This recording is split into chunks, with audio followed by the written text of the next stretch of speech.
Paramashivoham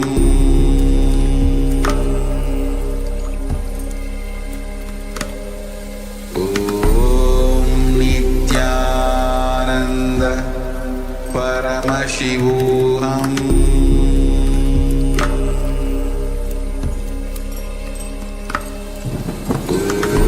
Om Nityananda Paramashivoham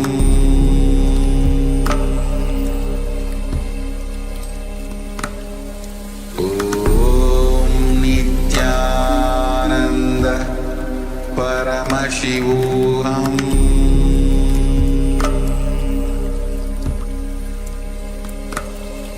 Om Nityananda Paramashivoham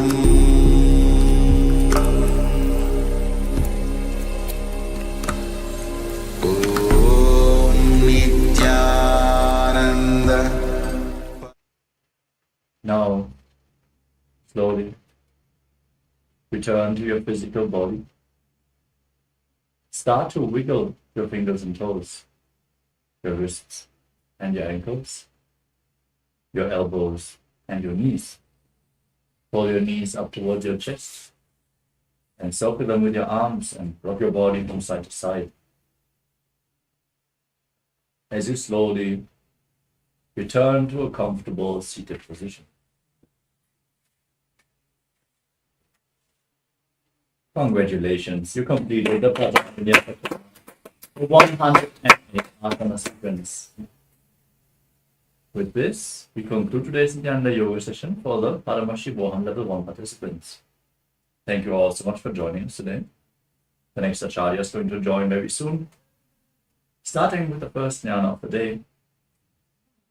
All the Paramashivoham Level 2 and 3 participants, let us now get ready to continue the Vidya Vinyasa Krama 308 asana sequence. Nityanandam, we are on a mission to revive the Enlightenment civilization. If you resonate with our message and want to be part of us, be sure to like, share, and subscribe. And don't forget to click the bell icon.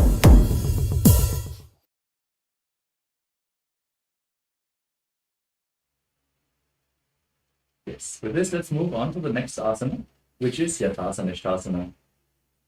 In a comfortable position, which brings ease to your physical and mental space, place your hands on top of the knees in Bindu Mudra.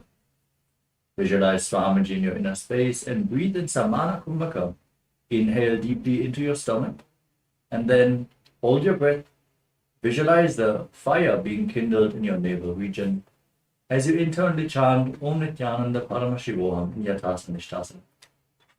पर्यङ्कं तत्समाख्यातं यतसंस्थां यथास्थितिः. Next up is Samasana. Now, from the same posture, in a cross-legged position, with your hands on top of the knees in Bindu Mudra, inhale and exhale as deep as you can, again and again, visualizing Swamiji in your inner space. इदानीं गर्भिणीनां योगाभ्यासो यथालभो सुखप्रसवलाभाय प्रोच्यते प्राक्तने पति.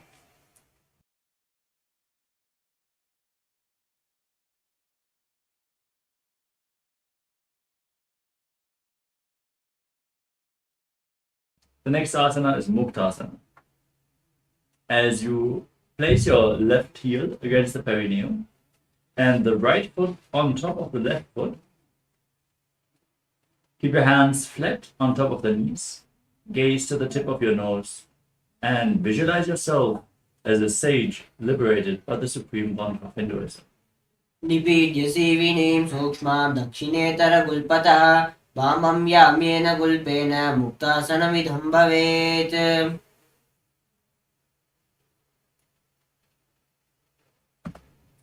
We move on to Siddhasana. Now, maintain the same posture, but shift your gaze up towards your third eye and visualize Swamiji in your inner space. स्थाणुसंयमितेन्द्रियो जलदृशा पश्यन् भ्रुवोरन्तरं चैतन्मोक्षकपातवेदजनकं सिद्धासनं प्रोच्यते. Next up is Siddhi Asana. Now shift your gaze down to the ground in front of you. Engage all the bandhas and visualize Swamiji in your inner space. Vamapatake jano Shivane medita supportano. Next up is Rudrasana. Now keep your hands on top of the knees in Bindu Mudra. Gaze to your third eye and visualize yourself as Lord Buddha. Vamacharana paridachina rake ekajugati ase vididhake. To move on to Santadunasana, from the same posture, shift your gaze to the nose and embody tranquility and an unshakable nature. Asana ki gunamana ki chanchalata meet. Next up is Siddhasana 2. Now bring your hands in front of your navel, cup one palm over the other in Samputa Mudra, resembling a lotus flower, as you visualize Swamiji in your inner space. Rujukaya samashina siddhasana mudiritam prasarya bhuvi pado dodhyamangoshtha madarat. Next up is Bandhayonyasana. Maintain your legs in the same position and set the Sankappa to manifest through the womb of creation as you lock all the five senses in your face with your fingers. Inhale all the way. Close your mouth with the little fingers, the nostrils with the ring fingers, eyes with middle and index fingers, and your ears with your thumbs. Yatra madhye mahadeva bandhayonyasane yatkritva kecharo bhutva vicharedishvaro yata. Next up is Virasana. Now place the right foot onto the left thigh and the left foot under the right thigh. As you keep your hands on the knees and Bindu Mudra, embody the state and space of bravery. Ekam padamatai vinyasyorani samstitaha itarasmin stata chorum virasana mudiritam. Next up is Valmikasana. Maintain the posture but gaze up towards your third eye as you visualize sage Valmiki, the poet and author of Ramayana. Dava pagaki pagatilipuni edi he joye. Next up is Joni Mudasana. Now keep your hands flat on your knees, gaze to your nose, and visualize the Yoni Mandala, the visual representation of Devi Paramashiva Shakti. Vamapadaki pagatilija himahili kore. Shift your gaze up towards your third eye. Hold the body posture and the visualization in Yoni Asana. Yonyasanam parvatena yogam yoga palenilam tatkala paladan tavat kecharo yavadevahi. Next up is Bhadrasana 3. As you bring the soles of the feet together in front of your body with the heels close towards your perineum, hold the feet firmly with both hands and push the knees to the ground as you perform Ujjana Bandha. Pull your stomach in and up and visualize yourself as Lord Veerabhadra. Gulpo chavrishana shadaha shrivantyah parshva yokshipet sabvya gulpam tata sabvya daksha gulpam tu dakshine parshva padau chu panibhyam dridam badva sunishchalam bhadrasanam bhavet etat sarvadvyadi vinashanam.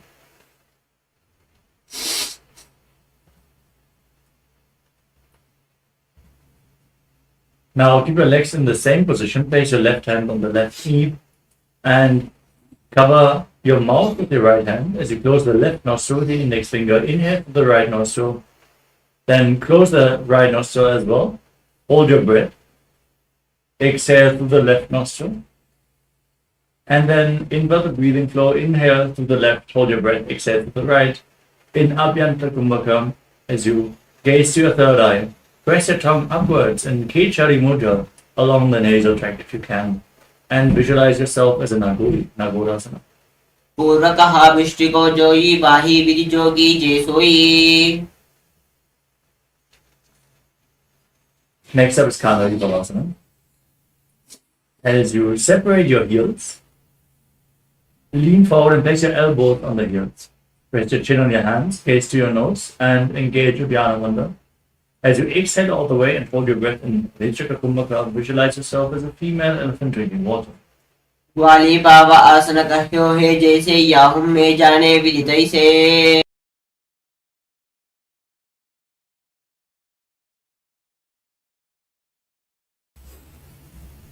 Next up is Padasana.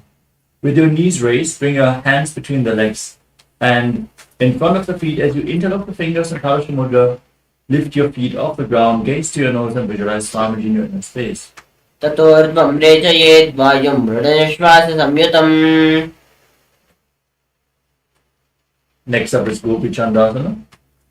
Now, hold on to the toes with interlocked fingers and pull your feet towards your chest. Place your chin on your hands, gaze to your nose, and embody the state and space of the king in Gopi Chandasana. पूरवविधि पगाका अंगुटा कंटको परासे. Next up is Uddarasana. Now bring your hands below the legs and interlock the fingers around the toes. Lift your feet up, rest your chin on the soles of the feet as you gaze to the nose and visualize your body free from any defects. दो पगतल संपुटिताने उभय हस्तकरी ऊर्ध्वहिताने. From Uddarasana, raise the feet even higher in front of your face in Vishishtasana as you visualize yourself excelling in everything. दो पगतल जोड़ी संपुट करे हाथ दो वापक विजानी थले. Now bring your legs over your shoulders one by one and bend your elbows upwards to interlock the fingers around your neck as you visualize yourself as a cobra in Bhujasana. शिरासनं तो विज्ञेयं कक्षासनवतः परं ग्रीवासनं च परमं भुजासनमिहोच्यते.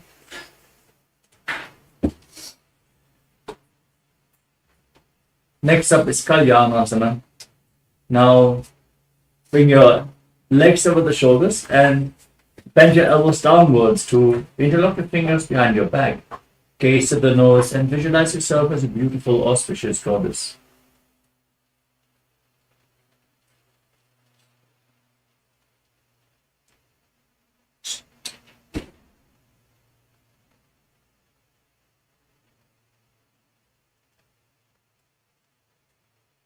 दो हाथ पगंबी च आने तिनको गोडानी चेठाने. The next asana is Sankatasana. As you bring the top of the left foot on the mat, sit on the left heel and stack the right knee over top, bringing the right heel to the outside of the opposite hip. Keep your hands on opposite knees, gaze forward in Vaishnavi Mudra without focusing on any external object, and visualize yourself as an elegant swan as you breathe in Ujjayi Pranayama, making an ocean-like sound with your mouth. वामपादं चितेर्मूलं सन्न्यस्य धरणीतले पाददण्डेन याम्येन वेष्टयेद्वामपादकं ध्यानयुग्मं करयुग्मम् एतत्सङ्कटमासनम्.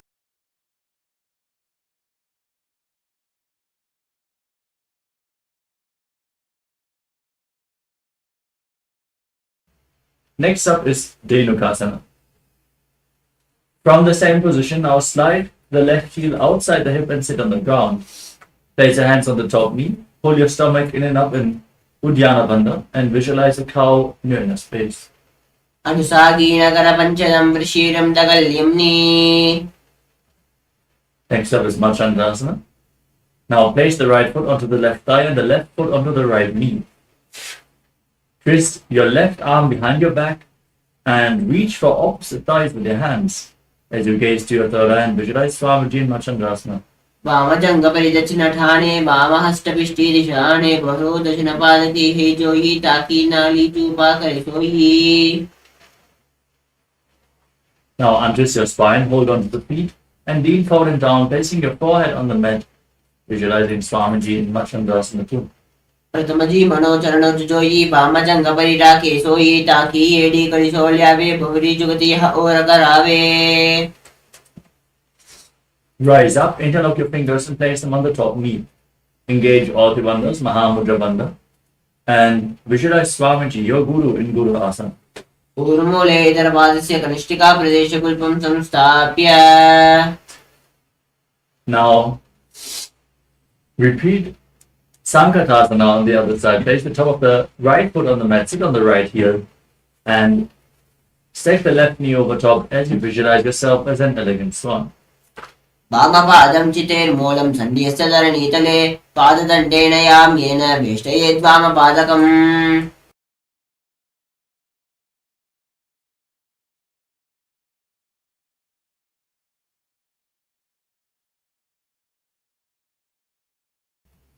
Now repeat Dhenukasana on the other side. Now slide the right foot outside the hip, sit on the ground, and keep your hands on the knee. Pull your stomach in and up and visualize the cow in your inner space. Anusagena panchalam vrishirim dagalyamni. Now repeat Machandrasana on the other side. Now slide the left foot onto the right thigh and the right foot onto the left knee. Bring your right arm behind your back, hold onto opposite thighs, and gaze up as you visualize Swamiji.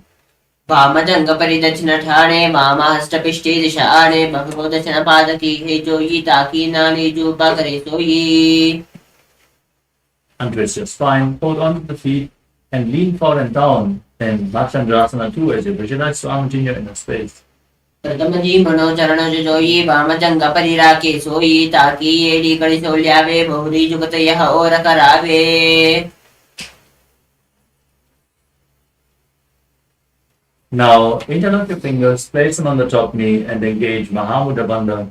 Visualize Swamiji in Guru Asana. ऊर्मूले तरपादस्य कनिष्ठिका प्रदेशकुल्पं संस्थाप्य. The next asana is Pashasana. Now place your feet flat on the ground with your knees raised. Cross your arms, place your hands on the knees, and press your tongue upwards in Kechari Mudra as you gaze to your third eye and visualize Swamiji in your inner space. पादतले भूमो निधाय जानुनि उरसि निधाय विपरीतस्ताभ्यां मूरु सहित जंगे निपद्य. Next up is Bodhashukasana from the same posture. Now hold on to opposite wrists, gaze to the tip of your nose, and place your chin on the knees as you visualize yourself residing in an abode of bliss. दो भगतली भूपरि तेरे कोरमा हिली ऐसे करे core मिलाई उकड़ बेसे गंगा चाटी अग्रनिवेशे.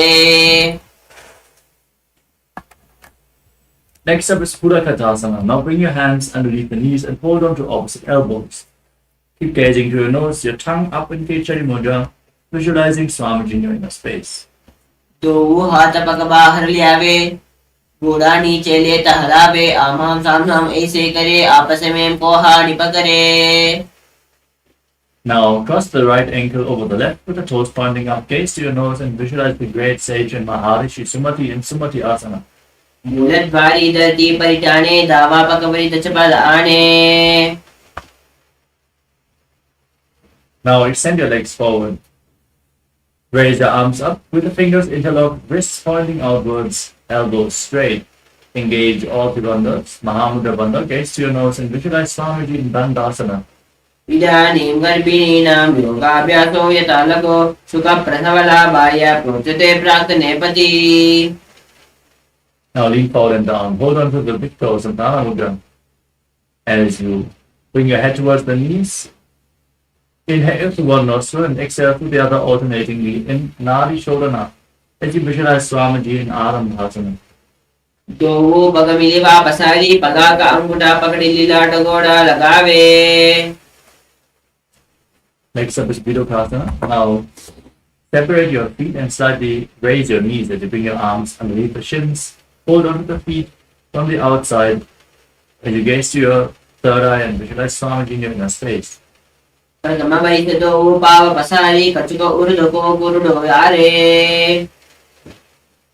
The next asana is Jagannatha. Now join the soles of the feet.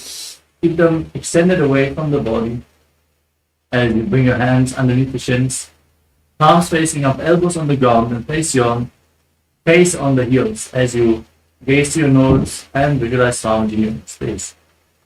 दो येडी मेरी के जीजे हाथ पसारी.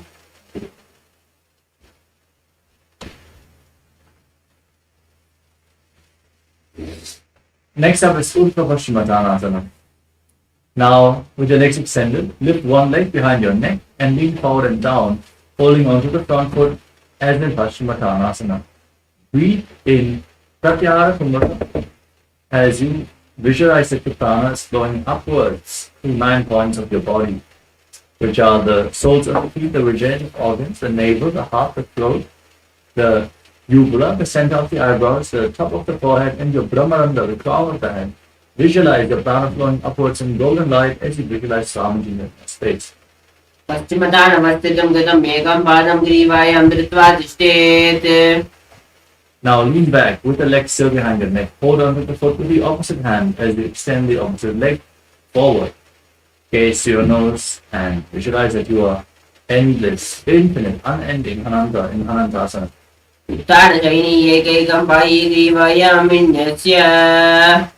Now roll the side onto the arm which is holding onto your foot. Gaze to your nose and feel in complete control in Antasana.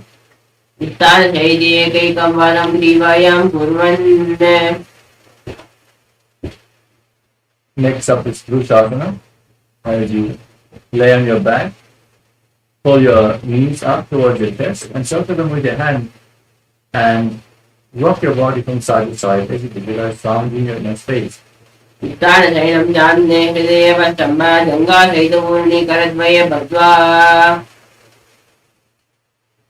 Now repeat Urdhva Bhaskamatanasana on the other side. Extend the other leg forward. Lift the opposite foot behind your neck as you visualize Swamiji in your inner space.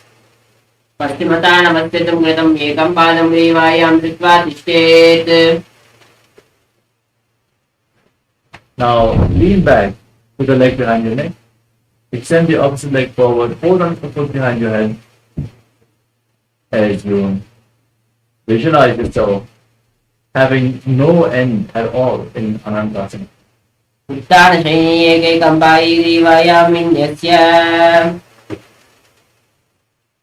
Next up is Antasana. Roll onto your side, gaze to your nose and feel in complete control with the leg behind your neck.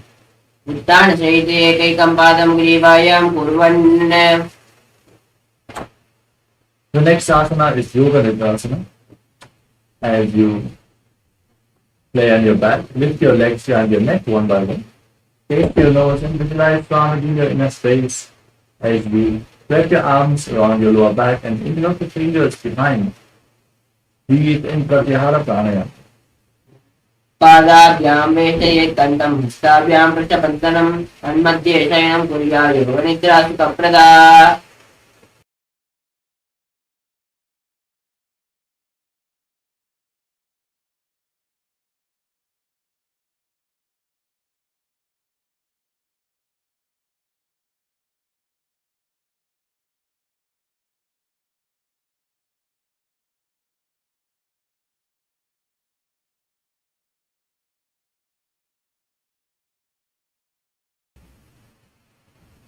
The next asana is Kochidasana. The next asana is Atmaramasa. With the legs behind your shoulders, bend your arms upwards and interlock them around your neck. As you gaze to the nose, visualize Lord Vishnu blessing you from within. Now we move on to Kochidasana.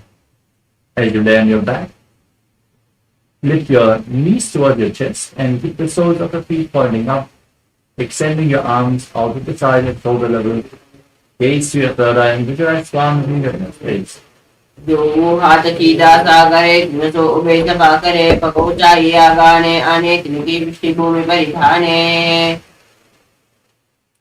Next up is the Jatara Paridhiti 1, 2 and 3.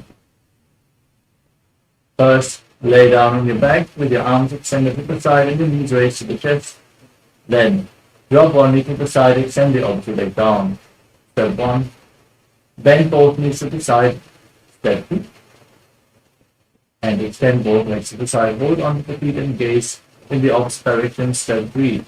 Now visualize Swamiji. Breathe in Pratyahara Pranayama. Perform the Mula Bandhan. And return to the center, repeating all the 3 steps on the other side. Bend the knee down to the side, extend the opposite leg. Bend both knees to the side. Extend both legs to the side. Hold on to the feet. Gaze away from the feet. Next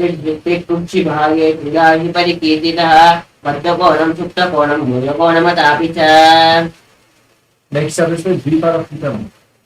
As you lay on your back, place your feet flat on the mat and hold your ankles as you raise your hips up high. Lock your throat and breathe in Murcha Kumbhakam. As you gaze to the nose and visualize yourself as sturdy as a bridge.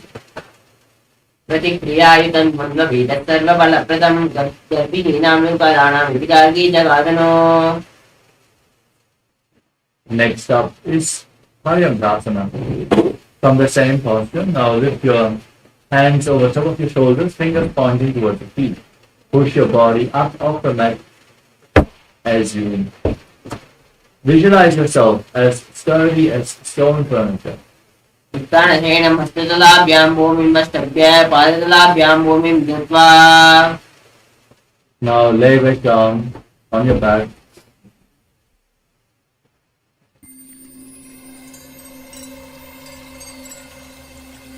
I welcome you all with my love and respect. Let you all open all your three eyes. Om Nithyananda Paramashivoham.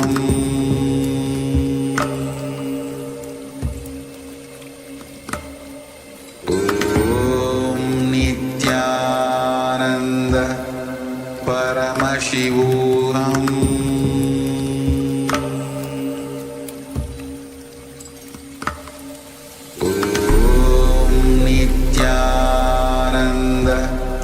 Paramashivoham.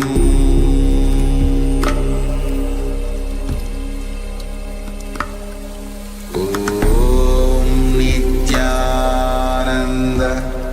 Paramashivoham.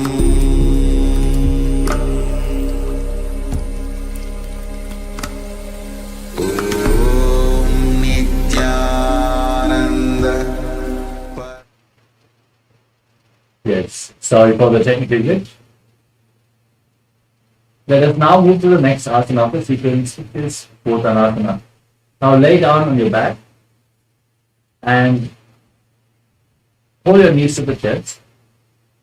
Place your hands on the respective shoulders and move your hips in a circular motion as you breathe probably through your nose and visualize yourself as a dog playfully rolling the rumble and stretch. नववच्चरीरं संस्थाप्य जानुनी सम्मील्य नाभोवाणीय हस्ताभ्यां कन्दरं बद्ध्वा बाभयेत्वोत्तानं भवति. Next up is Viparita Karani. Now place your arms flat on the mat and lift your hips and legs up. Point your toes to the sky and move your hips in a circular motion. Lock your throat, feet and Murta Kumbhaka and visualize Swami in your inner space. भूतले स्पर्शिरो दत्त्वा केनयेन चरणद्वयं विपरीतवृत्तैः Chaita सर्वतन्त्रेषु गोपिता. Next up is Viparita Karani 2. As you maintain the same posture, stop the movement of your legs, point the toes up to the sky and visualize Swami in your inner space. Karni विपरीतात्या सद्वादिव्यादिनाशिनी नित्यमभ्यासयुक्तस्य ज्ञानराग्निवर्धने. Now drop your feet down over top of your head. Let your toes touch the ground and interlock the fingers behind your back in Parasha Mudra. As you push your hands on the mat, visualize yourself as a flower in Langalakshana. दीवाखण्डेन भूमिं विष्टम्ब पादाभृत्वयमुर्लमुण्डयेत्. Next up is Chaita Paschimottanasana. As you lay on your back with your feet over top of your head, hold on to the feet with your hands and visualize Paramashivoham. This is one of the 84 asanas revealed directly by Lord Paramashivoham. So, तानं चयित्वा पुर्वीता हितपश्चिमताणकम्. next up is SUPREME Pontiff. Now bring your hips over top of your shoulders and then separate your legs, still holding on to your feet. As you visualize Swami in your inner face. परिवृत्तिपुच्छि भागे तदा विपरिकीर्तितः सप्तकोणं सुप्तकोणं मूलकोणमतापि च. Next up is Chakrasana. Now join the feet back together. Hold on to your ankles and then roll onto your back, keeping your arms and legs straight. And you visualize yourself as a chakra, a wheel in Chakrasana. चमासनस्तद्गो पादुकपुर्यामस्तकरपरौ विप्रमेतदक्षीणमेतत्सर्वस्य साधनम्. You move on to Supta Pancharika Paramashivam. Now lay on your back and raise your legs vertical. Hold on to the big toe in Paramashivam. And then separate your legs wide to the side. Visualize Swami in your inner space as you keep breathing in Ujjayi Pranayama. उत्तानपादं क्रौं चञ्चामरीतिं वीरभद्रकं नटराजं त्रिकोणं च वृत्तावष्टप्रसारणे.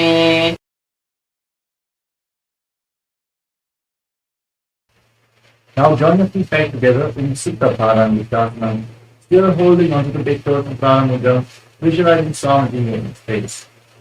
चित्तानपादं करोमि चञ्चामरीचं वीरभद्रकं नकरातं त्रिकोणविचारणे Next up is Matsyasana. From Supta Paramashivam, cross your legs into Padmasana. Keep your knees on the ground and bring your hands on the top of your head, holding on to opposite elbows. Gaze through the nose as you visualize Matsya, the fish avatar of Lord Vishnu.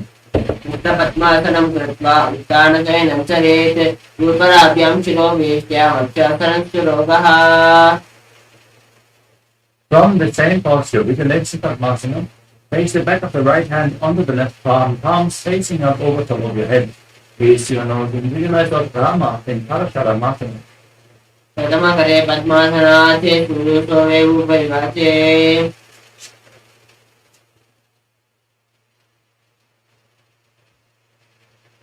Next up is Sarvangasana. As you lay on your back with your legs in Padmasana, raise your knees and your hips up, supporting your lower back with your hands, elbows resting on the ground. As you gaze to your nose, visualize Swami in the space. अथवा क्षेत्र संक्षेपात् सर्वाङ्गासनमुत्तमं यत्कृत्वा योगनिपुनो विद्याभिः पण्डितो यथा Now lay down on your back and place one foot onto the opposite thigh. Lift the opposite knee towards your chest, extend your arms up above your head and poke your fingers forward as you tuck your chin to the chest. Gaze to your third eye and visualize yourself as a scorpion in Vrishchikasana. प्रथमशयनो सूदो शिक्षके शिखी सन्ति सुदाके Now exchange the position of your feet. Repeat Vrishchikasana on the other side. प्रथमशयनो सूदो शिक्षके शिखी सन्ति सुदाके We move on to Vrishabhadachipasana. Now lay on your back and interlock your fingers around your neck. As you lift your legs off the ground, alternate pulling one knee in towards your chest, back and forth. Visualize Swami in your inner space and breathe strongly through the nose. उत्थानशयनं कृत्वा अङ्गुलिर्पिः कन्दरां मत्वा कोर्परो मिलित्वा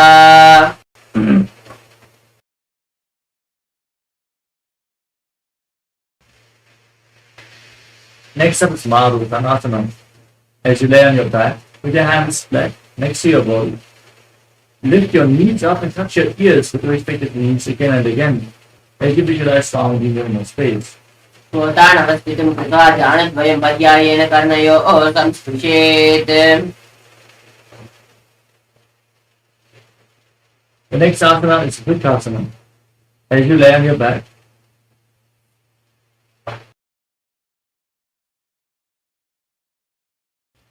with your feet flat, stand up and lay back down again and again, visualizing yourself as a wolf.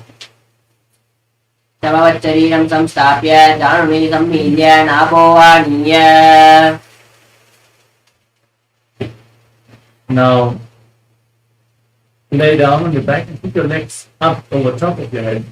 Roll over completely again and again as you visualize Swami in your inner space, and finally lay down in the prone position like stomach in Bhutasana. उत्थानशयनं पादौ शिरनुज्ञ भूमौ स्थापयित्वा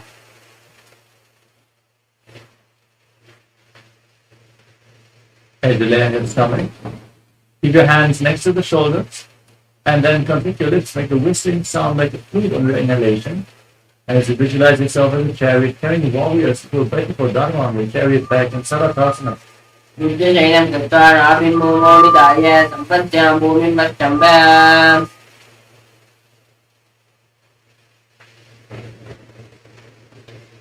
Next up is Dehali Ulandanasana. As you lay on your stomach, push your body up into a plank position and jump your feet forward in between the hands and back. Visualize yourself, transcend body and mind in Dehali Ulandanasana. हस्तद्वयं बद्ध्वा तन्मध्ये चरणद्वयम् उत्थानयो बहिरानीय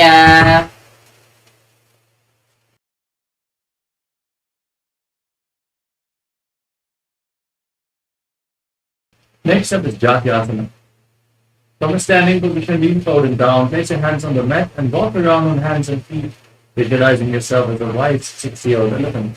अथ जाट्यासनं पक्षे येन जाट्यस्मरो भवेत् हस्तानि भूमौ च गमनम् आगमनं ततः We move on to the Lolipika. Now stand in Arimani posture.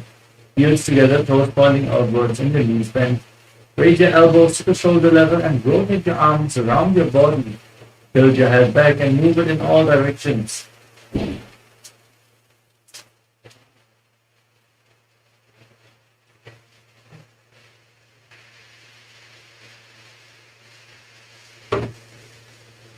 Next up is Sarvasana. As you tie your feet with a rope if you have a rope available. Stand erect on the mat like a rod. Keep your arms close to your body, hands on your thighs, and visualize your Kundalini Devi rising and curling upwards around your body. अथ सर्पासनं पक्षे वायुपानाय केवलं शरीरं दण्डवत्तिष्ठे द्रव्यबन्धस्तु पादयोः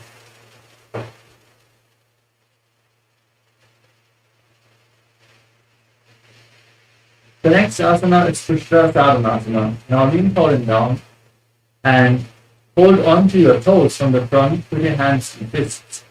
Walk around on the mat, visualizing yourself as a camel. प्रदेशेन भूमौ निधाय उपरि पादे संस्थाप्य उत्प्रसारणं भवति Next up is Ashmasana.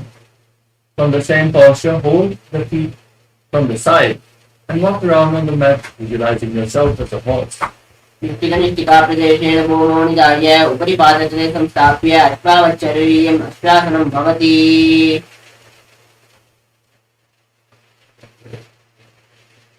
Next up is Kapota Nikatapana. Now stand with the heels touching and interlock the fingers in Padasha Mudra behind your back as you fold them down towards your thighs. Open up your chest, tilt your head back, and breathe deeply through your nose as you visualize yourself as a soaring bird diving. पादतले भूमौ निधाय पृष्ठभागेन हस्तौ जङ्घापर्यन्तं तं नीत्वा कपोटनिटकं भवति Next up is the Talabhutabhudam Karna. Now stand in Adimani and join your hands in Namaskara Mudra as you bow down to one side, raise the respective heel, and open up your palms again and again.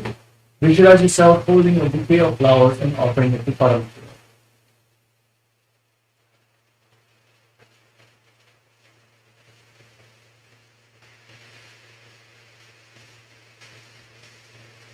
Next up is Khadgasana.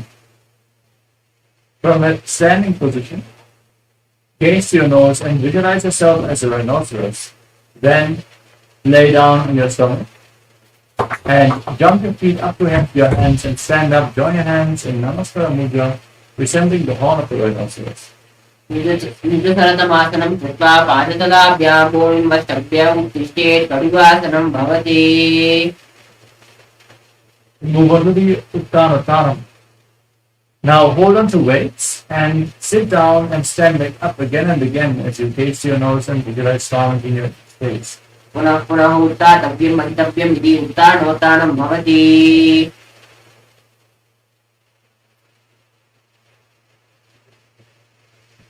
Next up is Musalasana. As you stand, raise your arms up above your head and jump repeatedly, visualizing yourself as a maze. सरलं सिक्का ऊर्ध्वं बाहुं नयेत् Next up is Utthaya Chakasana. Now hold on to one foot with both hands and pull it towards your chest. As you sit down and stand back up on the other leg, alternating on both sides, face to your nose and visualize calmly. हस्तद्वयेन धृत्वा तुच्छेत् उच्चीर्षकं भवति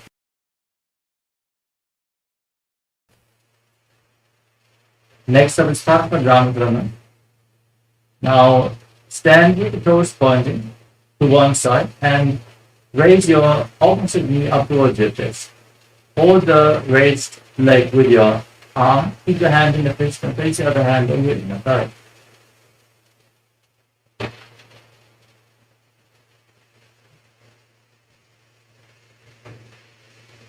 Next up is Tandavasana.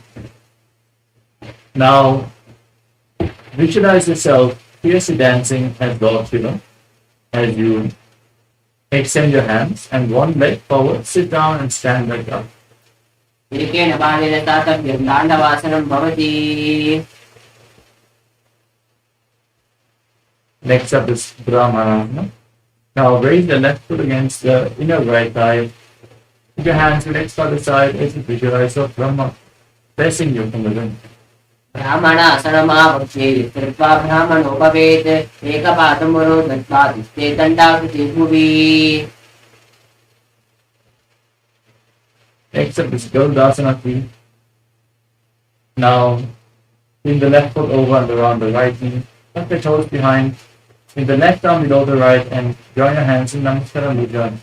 Visualizing yourself as Lord Garuda. युक्तानपूर्णपीठस्य गङ्गारुडमेव च वातायनं गोमुखं च भारद्वाजं त्रिविक्रमम्. Next up is Ekapadasana. Now place the left foot onto the right thigh. Keep your hands by the side and visualize Swamiji in your space. तच्चां कृपामपादस्य भृगोपरि निधाय च.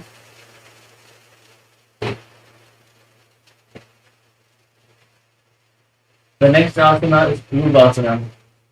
Now hold on to the big toe of the left foot in Brahma Mudra as you extend the leg out to the side. Rotate quickly on the standing leg, visualizing yourself as the North Pole star. एकेन हस्तेन दण्डरूपस्य एकस्य पादस्य अग्रं धृत्वा.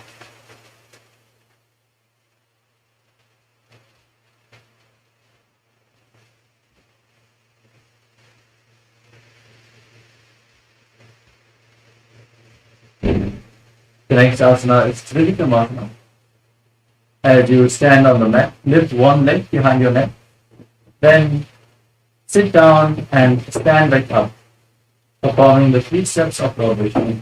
And you visualize Lord Vishnu blessing you. ग्रीवायं पादं संस्थाप्य स्थातव्यम् उत्थातव्यं त्रिविक्रमासनं भवति.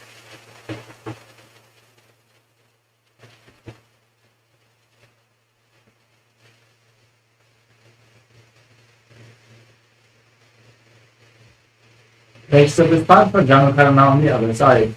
Now lift the other knee up towards your chest and circle to the respective arm, hand in the fist, other hand on the inner thigh.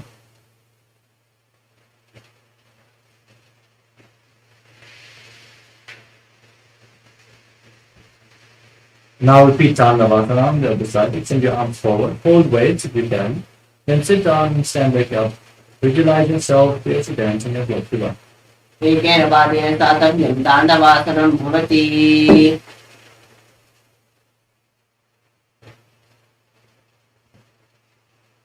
Now repeat Brahmanasana on the other side. Lift the right foot to the left inner thigh. Put the hands by the side and visualize a Brahma blessing you. ब्राह्मणासनमावक्ष्ये कृत्वा ब्राह्मणो भवेत्. एकपादं वरो दत्त्वा तिष्ठे दण्डाकृते भुवि. Next up is Garudasana tree. Lift the right foot over and around the left knee. Tuck the toes behind the calves. With the right arm below the left. Join your hands in Namaskara Mudra and visualize yourself as Lord Garuda. युक्तानपूर्णपीठस्य गङ्गारुडमेव च वातायनं गोमुखं च भारद्वाजं त्रिविक्रमम्. Now place the right foot onto the left thigh and keep the hands by the side as you visualize Swamiji in your space. चक्षां वामपादस्य भृगोपरि निधाय च. Now repeat Virubhasana, the pose of horse down the other side. Hold on to the right big toe and extend the leg out to the side. Rotating quickly on the standing leg as you visualize yourself as the North Pole star. एकेन हस्तेन दण्डरूपस्य एकस्य पादस्य अग्रं धृत्वा. Now repeat Trivikramasana on the other side. Lift the other leg behind your neck as you stand tall, sit down and stand back up. ग्रीवायं पादं संस्थाप्य स्थातव्यम् उत्थातव्यं त्रिविक्रमासनं भवति.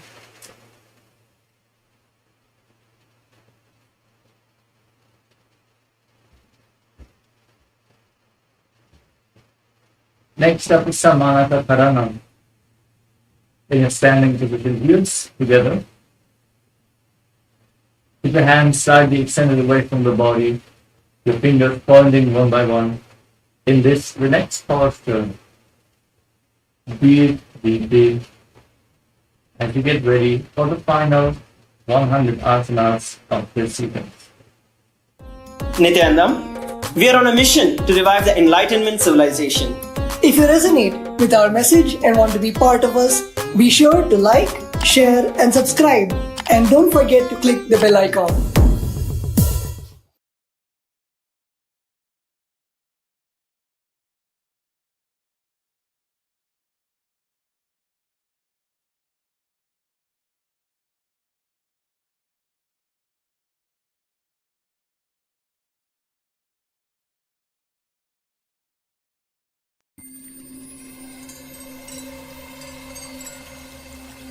I welcome you all with my love and respects. Let you all open all your three eyes. Om Nithyananda Paramashivoham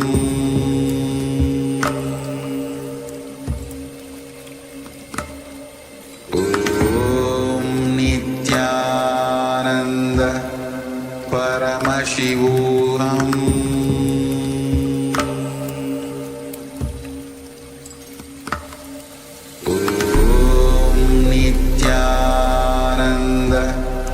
Paramashivoham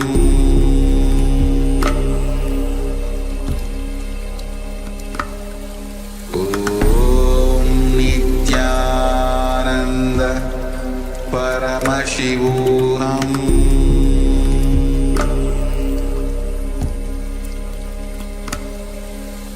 Om Nithyananda Paramashivoham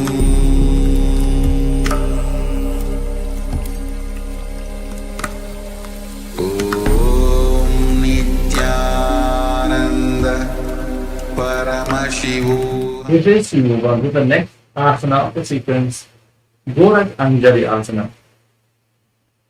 From a standing position, squat down, bring your hands on the outside in between the legs, interlock the fingers in Paramashivoham Mudra, and bring them in front of your navel as you visualize the great sage Goraknath, the founder of the Hatha Yoga Hindu Sampradaya. Breathe in Jivachara Kumbhaka. Inhale, hold your breath, and freely move the prana within your system. प्रथम जीव को होए बाहरे नीचे पुण्य होवे. Next up is Kanti Asana. From a squatting position, interlock the fingers around your back as you visualize Swamiji in your space. पूर्वमध्यादस्तो निवेश्य नितम्बं धृत्वा पादतलाभ्यां भूमिं वस्तभ्य चेत् काञ्चासनं भवति. Next up is Bhairo Asana. Bring your heels together, close to your perineum, and interlock the fingers around your lower back.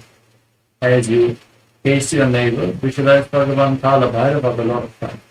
दो पंक्ति तंगिया की माहिली कौर मिलाई पना पानी ऊपर मर गई थे.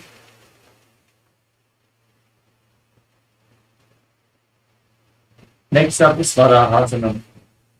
Now squat down all the way and separate your toes as you join your hands in Anjali Mudra. Place them behind your neck with the fingers pointing down towards the ground. Gaze to your nose and visualize yourself as Varaha, the Boa avatar of Lord Vishnu. पतली की माहिली कौर मिलाई पना पानी ऊपर गई से. Next up is Kritikasana. Now hold them with the big toes in Prana Mudra and raise your hips up high. Bring them to the same level as your knees and you visualize Swamiji in your inner space. पाठे द्वयं लील्य कृत्वा नितम्बं जानुप्रदेश आदिन्य. Next up is Padmasana. Now place your hands on the left and your knees onto your arms towards your armpits. As you lean forward, lift your feet off the ground and balance on your arms, visualizing yourself as you go. हस्ताभ्यां मणिवस्तम्भ. Next up is Siddhanga Kapali Asana. Now place your head on the ground. Form a triangle between your hands and your head as you lift your legs up and then cross your legs into Padmasana Gaze to the tip of your nose, keep breathing in Jivatara Kumbhaka and visualize Swamiji in your inner space. Asana kauguna akapala at yohoi. Next up is Utthasana. Come to a kneeling posture with your heels outside the hips, toes touching behind your back. Place your hands on the knees, gaze to your nose, and visualize you're sitting in the secret seat of Paramashivoham Level-2. जानर्भो अनन्तरे पादौ कृत्वा पादौ च गोपयेत् पादौ परिच संस्थाप्य गुलं गुप्तासनं विदुः.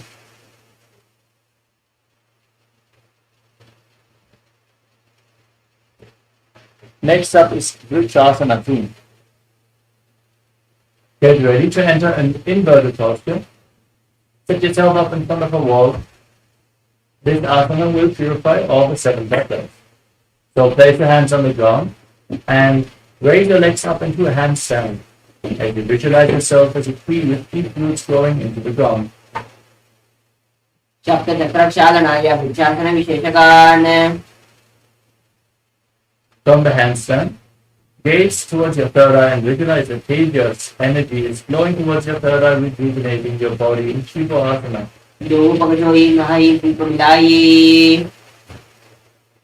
Gently lower your body down. As we get ready to enter Matsyasana 2, place your hands on the ground, set the feet back, enter a plank position, and then lower your body down to the ground and push it back up again and again, visualizing yourself as a fish.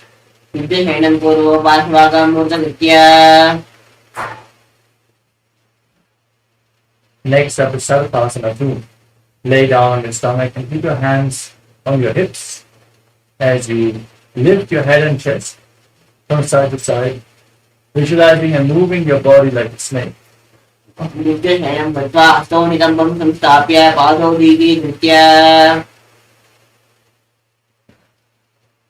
Next up is Niralambanasana. Now place your elbows on the ground in front of you. Join your hands in Padma Mudra, the Lotus Mudra, as you rest your chin on your hands. Point your toes back and feel self-supported and completely independent.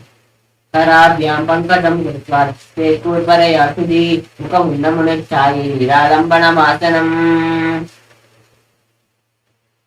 Next up is Chakrasana. Now bend your knees and place your hands flat on the ground. Straighten your arms to push your upper back closer towards the feet.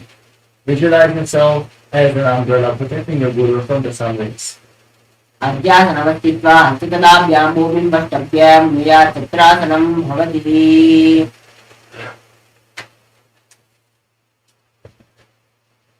Next up is Vajradhana. Now sit on your heels with the feet flat. Extend your arms out in front of you and place your forehead and your palms on the mat. Gaze to your nose and visualize yourself as Vajradhana, the weapon of Indra, symbolizing indestructibility.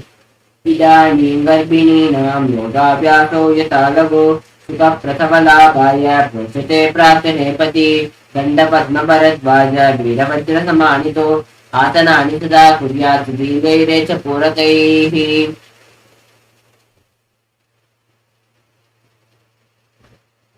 Next up is Meshasana.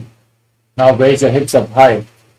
Your hands on the ground in Gajasana position, then alternate striking the ground with your hands as you visualize yourself as powerful as a ram. Calmly breathe through your nose. Things are different. Gajanan संस्थितौ एकैकं भूमौ ताडयेत् निशासनं भवति. With your hands on the ground, now raise your legs up.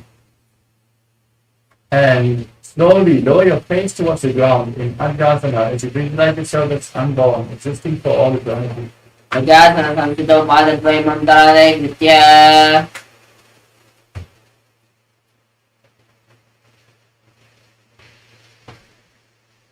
Next up is Savantarasana. In a kneeling posture, hold on to the big toes and fold them towards your perineum. Then place your hands on the respective knees. Gaze to the tip of your nose and visualize sound in your inner space as you breathe in Ujjayi Pranayama, making an ocean-like sound with your mouth in Dhanantarasana.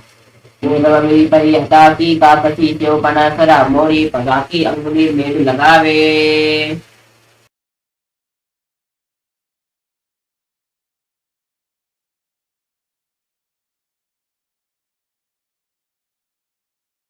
Next up is the Anga Muddanam. From the same posture now, you can look your fingers in front, keep your arms straight and move them up, down, left, right in all directions. Keep massage the various different joints and muscles of your body as you visualize Swami in a space. Repeat the movement behind your back. हस्तयोरङ्गुलीर्बद्ध्वा हस्तयोर्मध्या सर्वमङ्गमं निष्कासयित्वा तिष्ठेदङ्गमोत्थानं भवति.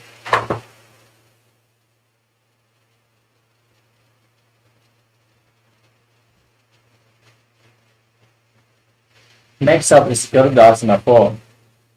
From this position, now rotate your feet so the toes are pointing outwards. Keep your hands on top of your knees, your thighs and calves on the ground, and visualize yourself as Lord Garuda flying Lord Vishnu and Lakshmi on his back. गोर्भ्याधरान् प्रीत्याकायोऽपि जानुना जानो परिकरद्वन्द्य गरुडासनमुच्यते.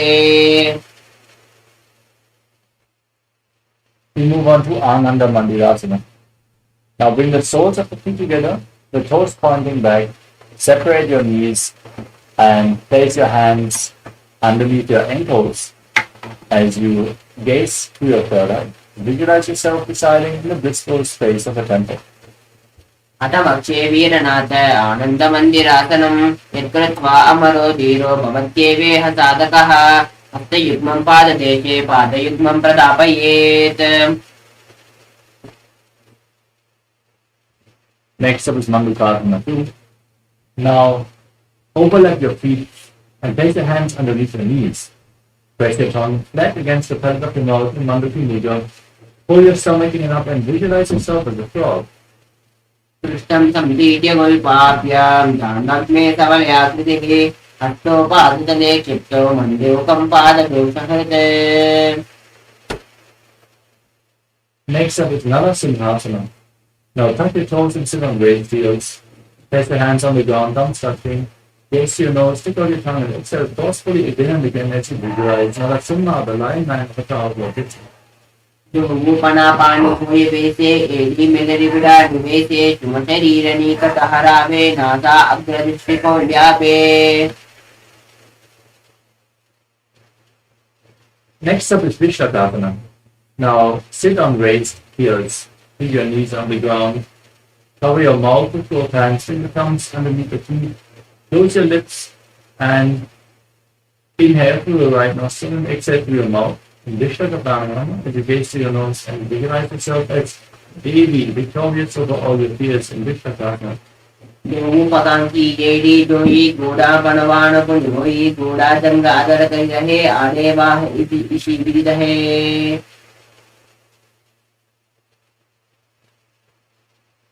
Move on to Makadasana.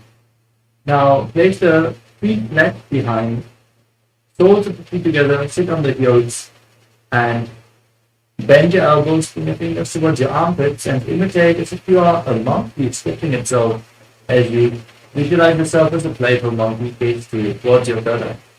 Jumupapatali sampurna aane tiliki pisti bhuma paridane muladwari edyam parilyave muda hata ucha taharave.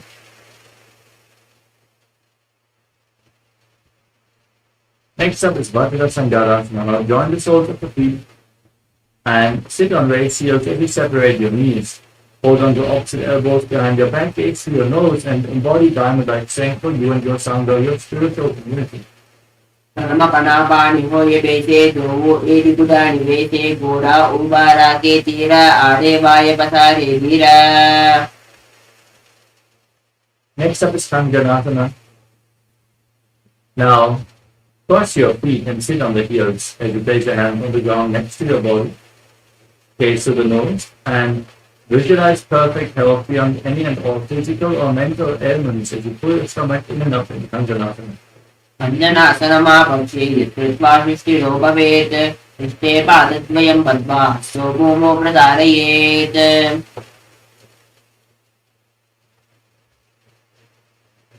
Next up is Kurmasana.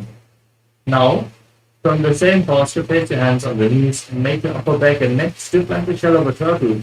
As you gaze to your nose, visualize yourself as a turtle with a stable body and mind to live for hundreds of years. Gulpo prashanasya vikramena samahito ऋजुकाय शिरो ग्रीवं भूमासनमितीरितम्. Maintain the same posture, but your legs are upper back and neck. Gaze your nose and visualize Swamiji Yogasana. इदं नियम्य गुल्पाभ्यां विक्रमेण समाहितः योगासनं भवेत् एतद्विधियोगविदो विदुः.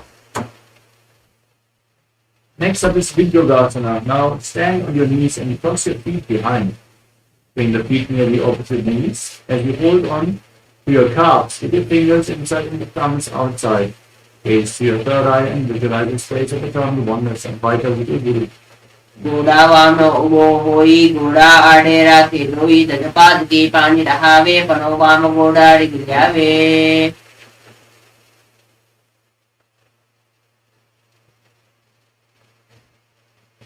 Next up is Ushtrasana 2.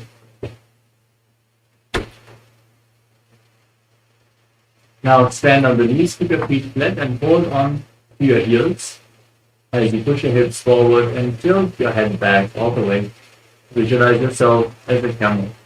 मेरे दण्डग्रन्थिदार्भ्यासं विपाद इषुकुमार कपोतोत्थासनाभ्यासं सूर्यान्वितहितासनः.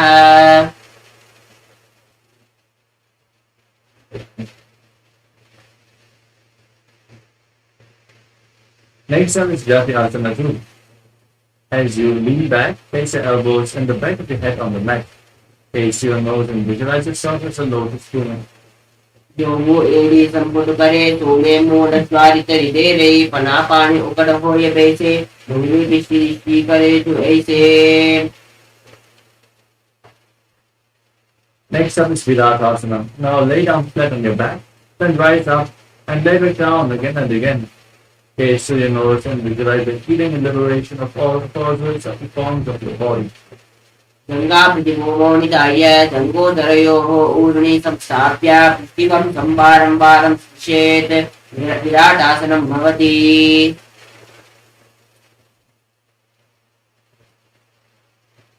Next up is Kapotasana. Now lean back and bring your hands over top of your shoulders. Try to bring your palms on the ground as you hold on to your feet and bring your head in between the feet, visualizing yourself as a beautiful dog. मेरे दण्डग्रन्थिदार्भ्यासं विपाद इषुकुमार कपोतोत्थासनाभ्यासं सूर्यान्वितहितासनः.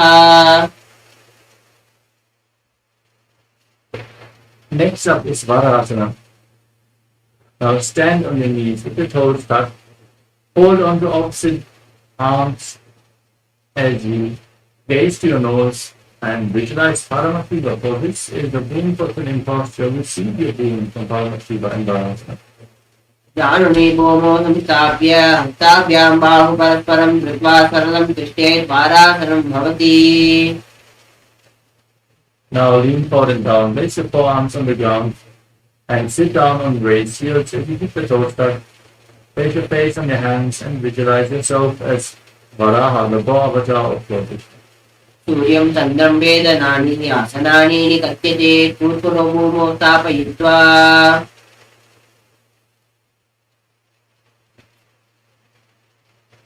Next up is Mundasana. With your forearms on the ground, elbows shoulder width apart. Interlock your fingers and then place your head on the mat. Lift your body up over top of the ground. Point your toes up towards the sky. Gaze to your nose and visualize yourself as a log tree as you breathe strongly through your nose in Mundasana. अधो मुण्डासनं पक्षे सर्वेषां प्राणिनां सुखम्. Now come to a kneeling posture. Separate your knees and bring your head in between the knees. Hold onto your head with your hands and bring your elbows outside the knees. As you inhale through the nose, exhale through your mouth. Gaze to the tip of your nose and visualize the arm in Angasana. प्रथम पगतरी समतहरावे कोरुमाहिनी उदे मिलावे पना पानी उकड़ कर बेचे जोगु ए जिगुरा निवेशे. Now lay down on your stomach and extend your arms above your head.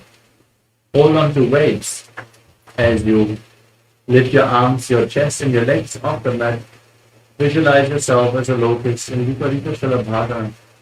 चलभाषण भेदाश्च नटभेरुण्ड नामके दण्डभेरुण्ड सहिते दण्डासनं तथा.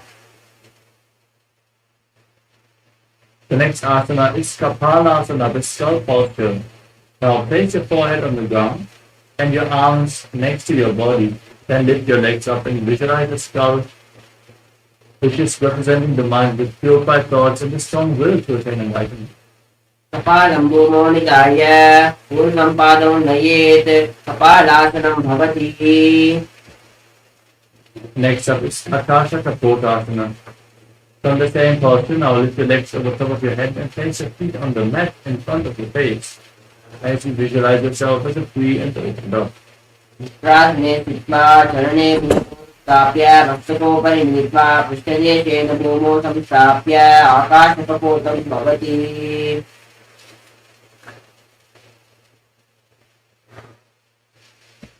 Now come to a kneeling posture and place your forearms on the ground in front of you.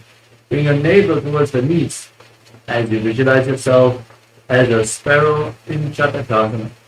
सूत्रपर्यन्तं हस्तोदरामस्तम्भ जानुनीनाभो संकुल्य तिष्ठे गतकासनं भवति.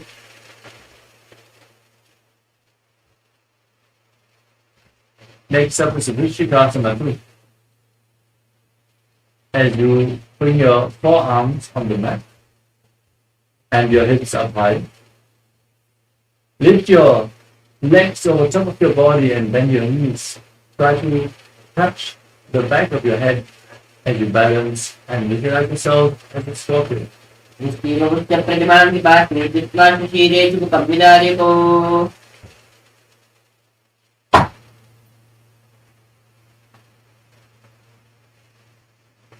Now sit down on the right heel, keeping the left foot outside the hip with the toes pointing to the side in Vrishasana, the full posture. As you breathe in Antaranga Prasumvata, inhale forcefully through your nose, hold your breath for a short while, and then slowly exhale again through the nose.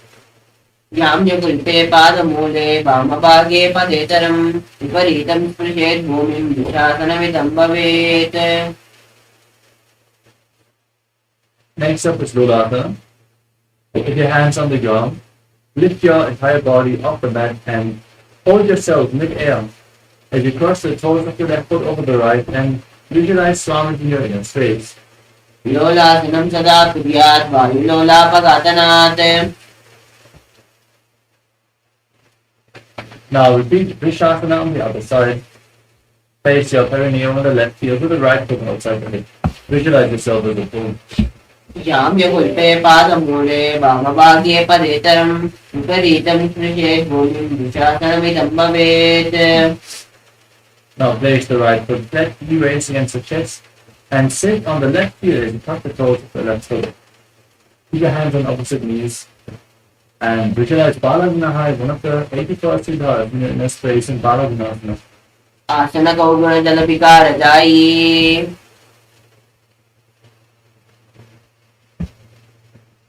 The next asana is Grahasana, now stand up and squat down. Bring your hands from the inside out through the legs. Hold on to your ankles from the outside and visualize yourself as the entire planet.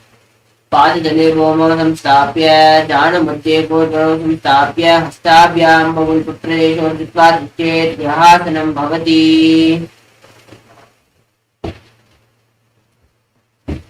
Now repeat Balagunasana on the other side. Sit on the right heel as you keep the left foot flat. Hands on the knees, visualize Balagunasana. Right. आसनकौगुणजलविकारजायी. Next up is Utkatasana. Now step both your feet in and sit on the raised heels. Keep your hands on top of the knees. Hold on to weights if you have them available. And visualize Swamiji in your inner space. विजास्तिजोष्यता ऊर्वजान यत्रास्मे पास्तयोत्वयोपरि. Next up is Vardha Sangalasana. Now join the soles of the feet, separate your knees and hold on to opposite elbows behind your back as you visualize Swamiji in your inner space. प्रथमपनापाणि होई देशे द्वौ एडि गुडा निवेशे घोड़ा उबारा के तीर आड़े वाय पसारे धीर.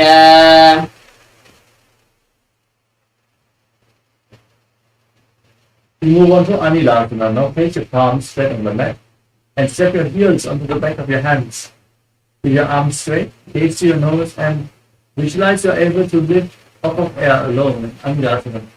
दो हाथ भूम परिधाने कौने जाड़िना बिलगाने पना दो आते विधि करे पिछे हथेलिया की परिधे रही.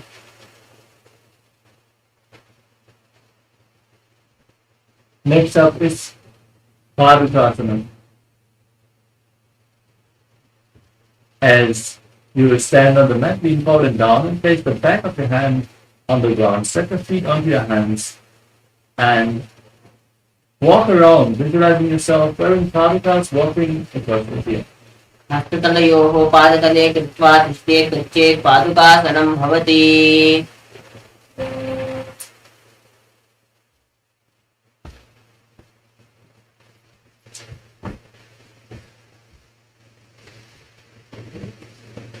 The next asana is Uttanasana. As you place your hands on the ground in front of you, shoulder width apart, jog your legs up and let them fall back down again and again. Gaze with your eyes wide open and Shambhala Mudra. Visualize yourself as a rooster and keep breathing in Antaranga as you engage the perineal floor and internally chant the Mahavakya Om Nityananda Paramashivoham.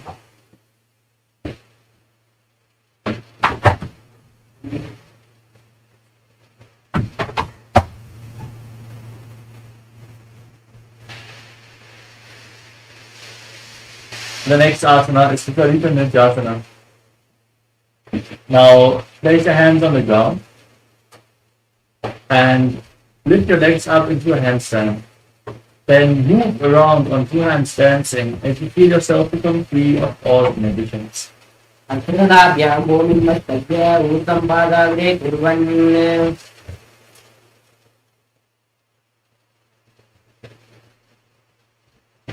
Next up is Kunjarasana. As you separate your feet, place one hand on the ground, arms straight, other hand on your respective ear as you visualize Swami in your inner space.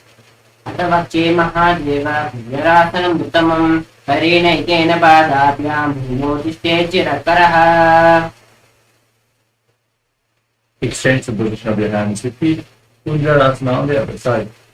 अथवक्षे Mahadev भुजरासनम् उत्तमम् करेण एकेन पादाभ्यां भूमौ तिष्ठे चिरकरः. Next up is Kadambasana. Now squat down all the way. Bring your heels close to your perineum. Hold onto your feet and then lift the feet off the ground. Balance on your heels as you visualize yourself as a Kadamba tree, a pious tree that promotes a long life. पाणिभ्यां भूमिमस्तभ्य हस्तद्वयेन गुल्पौ धृत्वा तिष्ठेत् गाढं भवति.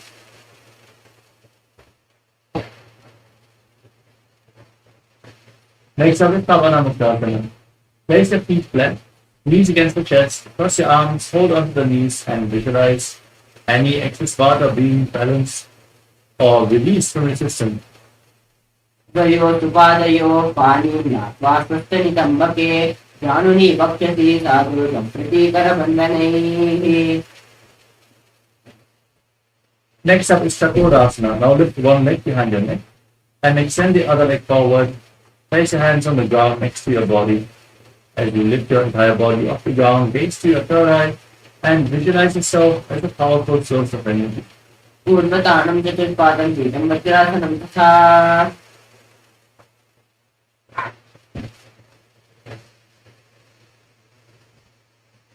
Next up is Dhanurasana 2.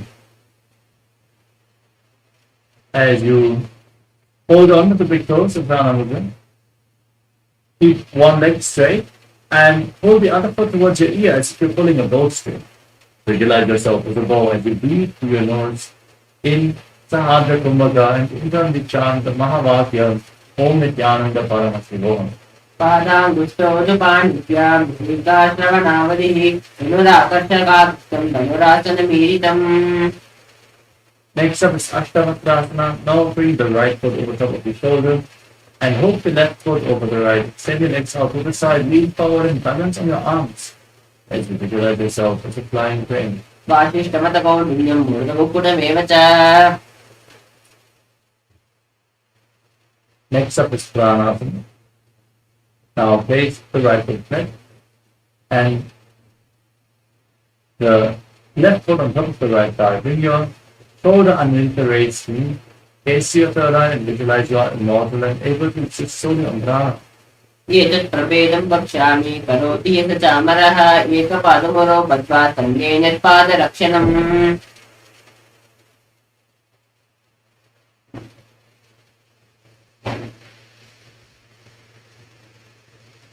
Next up is Paramashivoham. Now bring the left foot to the right hip and step the right foot over the left knee. Twist your left arm over and around the right knee as you in the hand below. Interlock the fingers behind your back. Gaze to your third eye and visualize Sage Matsindranatha Master of Hatha Yoga. पार्श्वाभ्यां ध्रियते यस्तु पार्श्वमच्छेन्द्रमुत्तमम्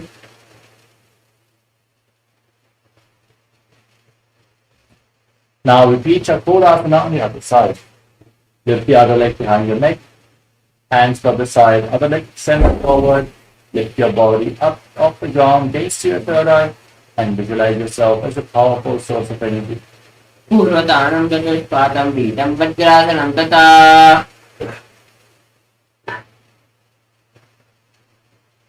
Now repeat Dhanurasana 2.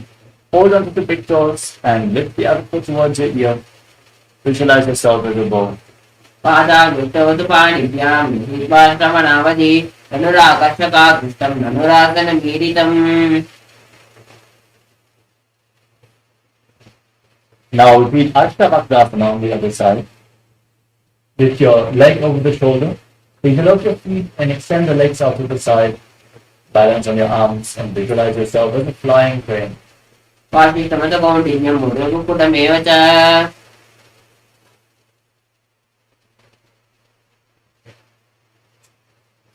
Next up is Pranasana on the other side. Place the right foot onto the left thigh and bring the left shoulder underneath the raised knee. Hands on the ground. Gaze to your third eye and visualize you are immortal and able to exist on prana. एतत् प्रभेदं वक्ष्यामि करोति यत् चामरः एकपादमुरो बद्ध्वा तन्नेन पादरक्षणम्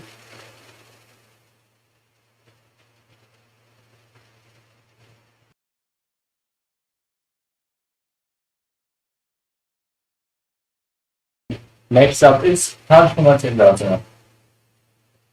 Now bring the right foot to the left hip and step the left foot over the right knee. Twist your elbow around the raised knee and bring the hand below to interlock the fingers behind your back. Breathe through your nose. Gaze up towards your third eye in Shambhavi Mudra. Don't blink, keep your eyes wide open as we visualize Sage Matsindranatha Master of Hatha Yoga and Paramashivoham. मत्स्येन्द्रपीठं जलरप्रदीप्तिं प्रचण्डरुक्मण्डलकण्डनास्त्रम् अभ्यासितः kundalini प्रबोधं कण्डस्थिरत्वं निददादिपुंसां पार्श्वाभ्यां म्रियते यत्रो पार्श्वमत्स्येन्द्रमुत्तमम्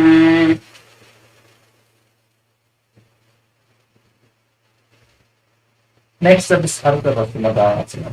Now extend one leg forward and put the other heel against the perineum.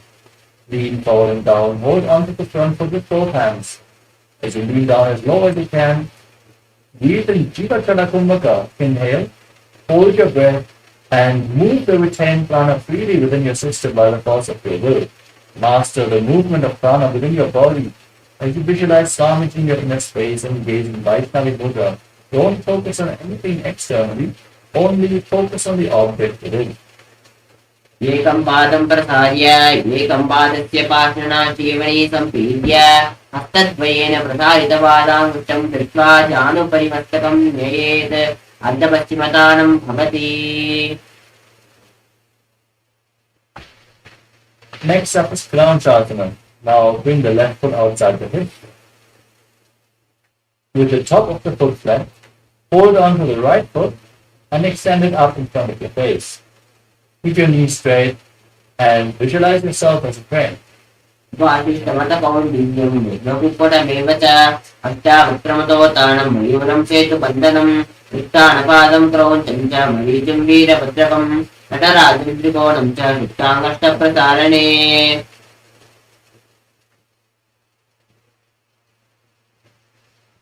Now repeat Alpha Dasmadana on the other side. In the other case was the perineum, lean forward and down, hold onto the front foot. Visualize Swamiji, breathe in Jivatala Kumbhaka. एकं पादं प्रसार्य एकं पादस्य पाषणा जीवने सम्पीड्य हस्तद्वयेन प्रसारितपादाङ्गुष्ठं धृत्वा.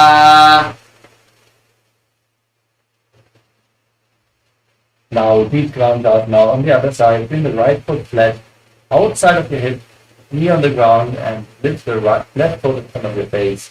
Keep the knees straight and visualize yourself as the crane ground in Krandasana. वासिष्ठमतकौण्डिन्यं मेघकुक्कुटमेव च अष्टावक्त्रमतो तानं मयूरं सेतुबन्धनं उत्थानपादं क्रौञ्चं च मरीचिं वीरभद्रकं नटराजं त्रिकोणं च शुक्ताङ्गष्टप्रसारणे. Next up is Swastikasana. Now sit in a cross-legged position and bring your feet in between the thighs and calves.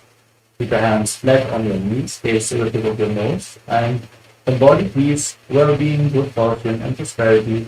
Visualize a swastika. ज्ञानयोरन्तरे सम्यक् कृत्वा पादतले उभे विजुकाय समासीन संस्थितं तत्प्रचक्षते. Next up is Purasasana. As you maintain the same posture, cover your heels with your hands, like your chin to the chest in Galandhara Bandha. Gaze to your nose and visualize the great sage Puratna, the founder of the Naka Yoga Hindu Sampradaya. ज्ञानयोरन्तरे पादौ उत्तानौ व्यक्तसंस्थितौ दीपौ चाचात्य हस्ताभ्याम् उत्तानाभ्यां प्रयत्नतः अन्तसङ्कोचनं कृत्वा नासाग्रह्मोलोकयेत् गोरक्षासनमित्याहुः योगिनावृत्तिकारणम्.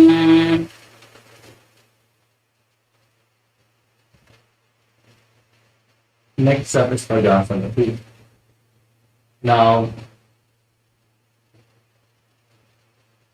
bring your left heel against the perineum and place the right foot onto the left thigh. Gaze up towards your third eye. Visualize Swamiji, meditate on Arihanta, the enlightened one, the avatar. Now, place your little finger below the lower lip, your ring finger above the upper lip. Close your nostrils with the middle fingers, the eyes with the index fingers, and your ears with the thumbs. In Shandati Mudra. वामपार्श्वगुणौ संस्थाप्य रक्षाङ्घ्रिं वामजगणे.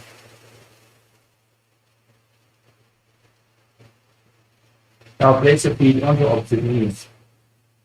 With your hands outside your body, palms facing up on the ground. As you gaze to your nose, visualize Swamiji in your inner space and breathe in Takakancha Kumbhaka. Keep your mouth in the shape of a particular crow.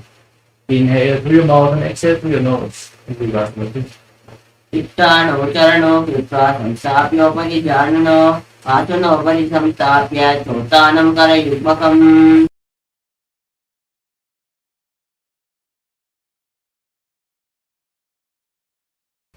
Next up is Ulpa Kutkutadana. Now rotate your hands at the side of your body, palms on the ground, lift your body up and balance on your arms. Visualize yourself as a rooster.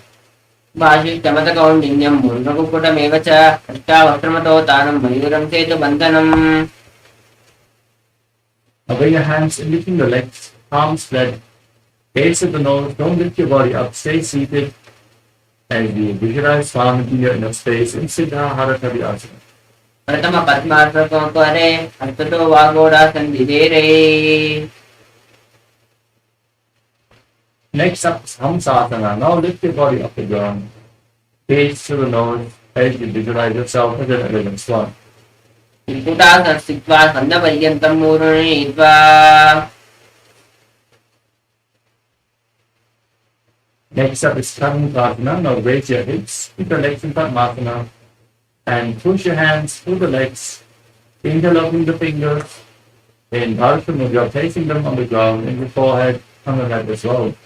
as you visualize yourself as Pinaka Lord Shiva's body. प्रथम पद्मासनकोपरे घोडासन्निमाहितयुधेरे. Next up is Padmasana too. Now, sit in Padmasana, bring your arms in between the thighs and calves. Bend your elbows up and raise your knees to place your hands on the respective shoulders. Now, visualize yourself as a turtle with a stable body and mind to live for centuries.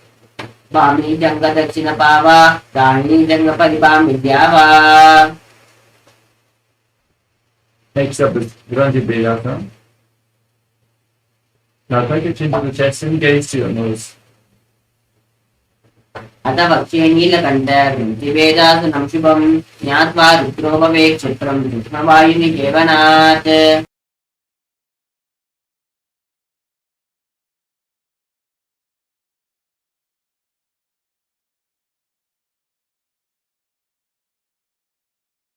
From this asana, now roll onto your back and hold onto your shoulders as you gaze to your nose and embody a turtle laying on its back in Uttana Padmasana.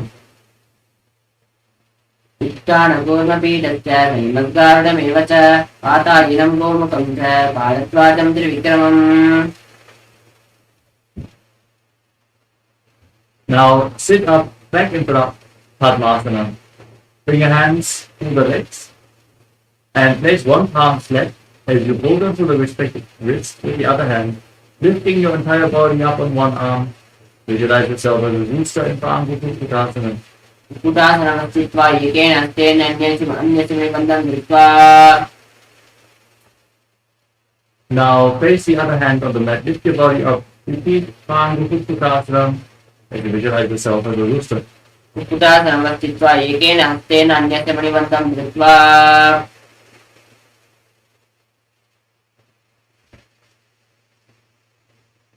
Next up is Virudasana. Sitting in Padmasana, place your elbows on the toes, interlock your fingers, rest your chin on the fingers, and you press your thumbs against your throat. As you visualize that you have gone beyond all greed and covetous. जानर्वोरन्तरे पादौ मुक्तानौ व्यक्तसंस्थितौ विपोचाचात्यास्ताव्यां मुक्तानाभ्यां प्रयत्नतः कण्ठसङ्कोचनं कृत्वा नासाग्रम् अवलोकयेत्. गोरक्षासनमित्याहुः योगिनां सिद्धिकारणम्. Next up is Padmasana 3. Now sit in Padmasana and place one hand over the other, palms facing up. Place your hands in the lap as you gaze to your nose and engage all the bandhas, visualizing strong figure in space. युक्तानौ चरणौ विधाय विधिवक्षस्य स्थितौ योगिरात्. Next up is Padmasana 4. Now gaze to your nose and visualize Paramashiva as you keep your hands on your respective knees in Padmasana 4. एतत् पद्मासनं कुर्यात् प्राणवायुप्रसिद्धये उपासनं सदा ध्यायेत् पूरयित्वा पुनः पुनः. Next is Karmukasana 2. From Padmasana, hook one hand, index and middle fingers and turn over around the big toe and pull the elbow back as if you're pulling a bowstring. Move the big toe round and then repeat the movement on the other side, visualizing yourself as Pinaka Lord Shiva's body in Karmukasana 2. अथान्यासनमावक्ष्ये योगपूरकरक्षणात् कृत्वा पद्मासनं पाद अंगुष्ठजङ्गयोषितम् हस्तमेकं तु जङ्गाय कारुकं पूर्वरोधकं पद्मासने समादाय अंगुष्ठं परिधावयेत्.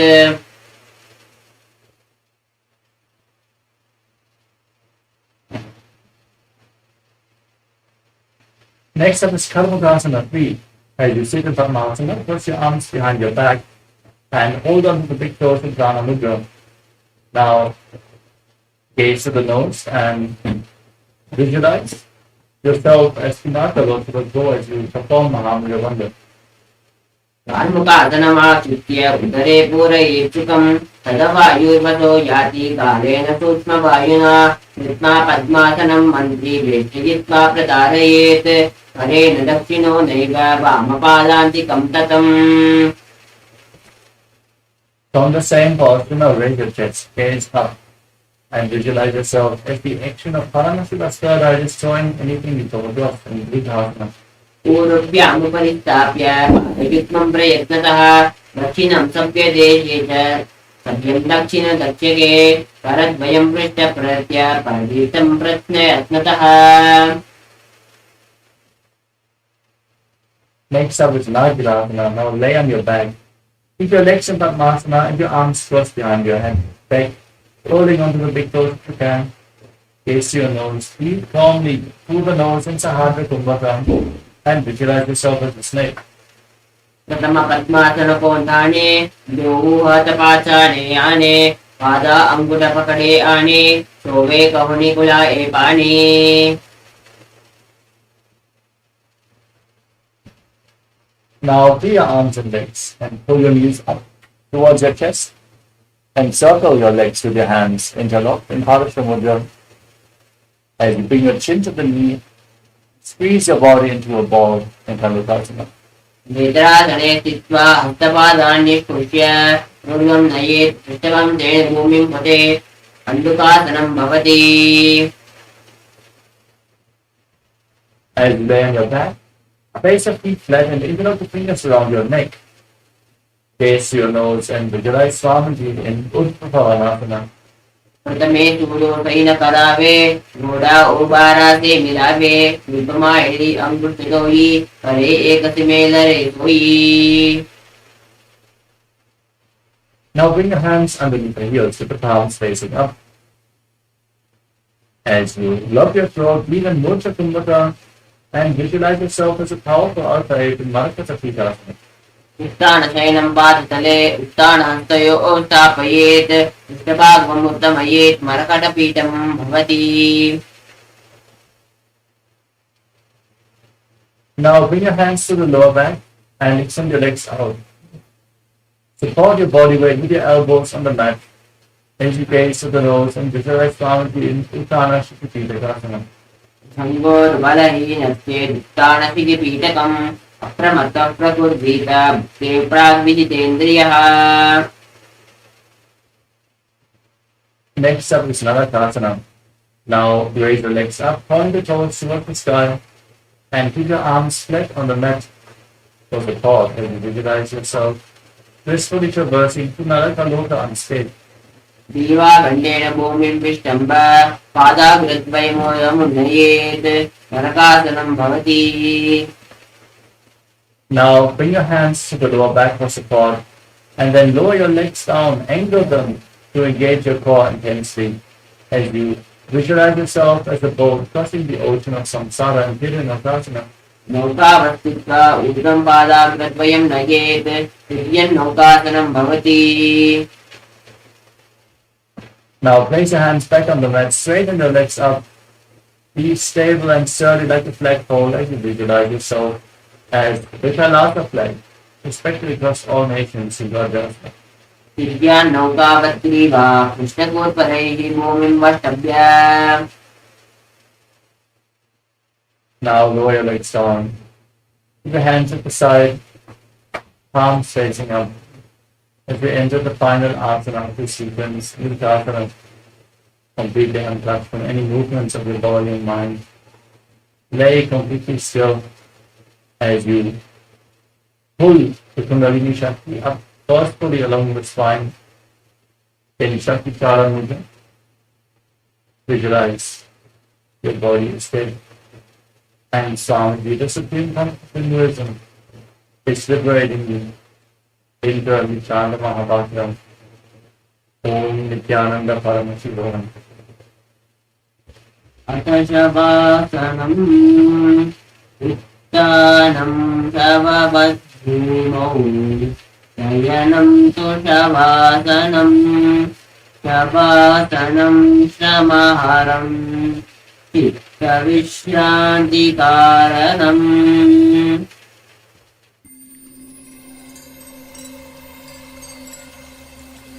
I welcome you all with my love and respect. Let you all open all your three eyes. Om Nithyananda Paramashivoham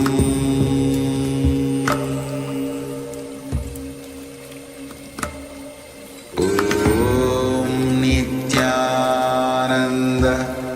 Paramashivoham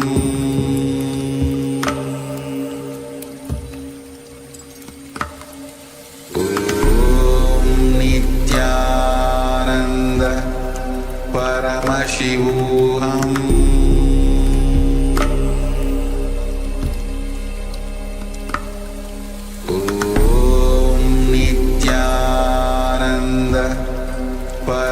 Paramashivoham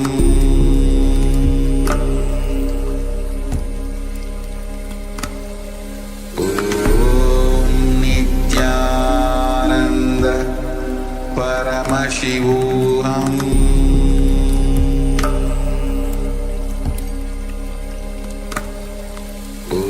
Om Nityananda Paramashivoham Paramashivoham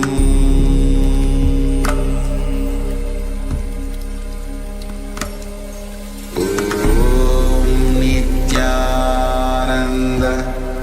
Paramashivoham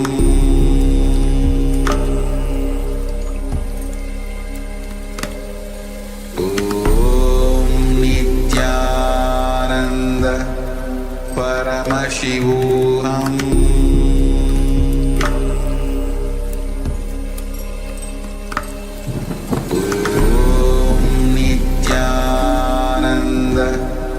Paramashivoham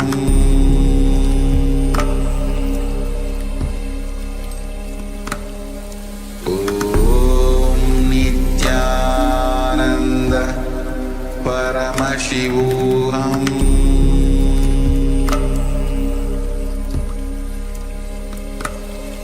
Om Nityananda Paramashivoham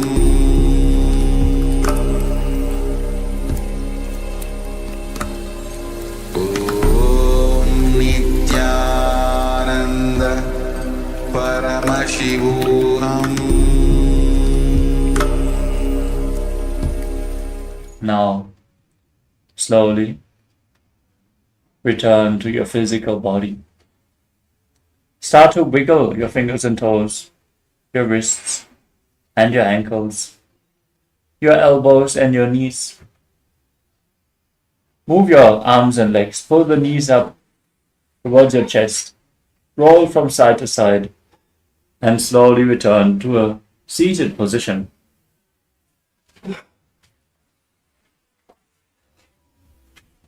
Congratulations, you completed 308 asana sequence. With this, we come to the end of today's Nityananda Yoga session. Thank you all so much for joining us. Let's get ready for the power manifestation up next. Stay tuned as the session is going to happen immediately after this session. Just grab some water and be seated, and let's manifest the Shaktis of Paramashiva. With this, let us now conclude the session with the Purna mantra. Sit straight with the head, neck and spine in a straight line. Join your hands in Namaskara Mudra and chant along. Om Purnamadav Purnamidam Purnat Purnamudachyate Purnasya Purnamadaya Purnameva Vashishyate. Om Shanti Shanti Shanti. Hari Om Datsat. Sarvam Bhagavat Sri Nityananda Paramashiva Padukar Paramastu. Om Nityanandam. Thank you all. Nityanandam.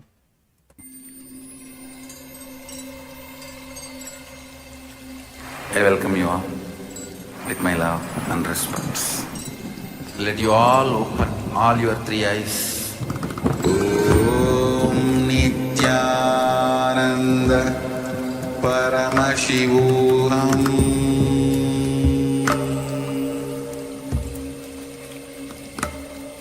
Om Nityananda Paramashivoham.